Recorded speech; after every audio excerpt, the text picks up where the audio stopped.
Ó lágbára o ẹ̀yin èèyàn. Àṣé bàbá Lawori ṣì wà lọ hospital níbi tó ti ń gba ìtọ́jú lórí ìgò tí wọ́n pamọ́ lórí ń jọ sí.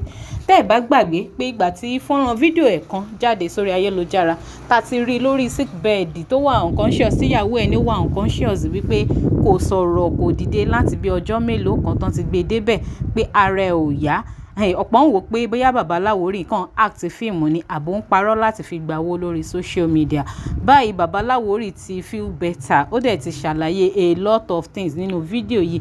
Ẹ̀yin èèyàn mi, ẹ jẹ́ á jọ wo fídíò yìí kẹ́ gbọ́ àwọn àlàyé tí bàbá Lawori ṣe nípa àwọn ọ̀pọ̀ tó wò pé bóyá bàbá Lawori ń parọ́ láti gbowó lórí íńtánẹ́ẹ̀tì ni àbí nǹkan kan.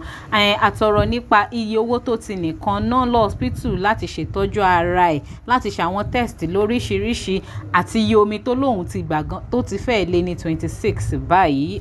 Ó lágbára o ẹ̀yin èèyàn. Ẹ jẹ́ á jọ wo fídíò yìí kẹ́ dẹ̀ máa bá mi fi opinion yín nípa ẹ̀ sí comment.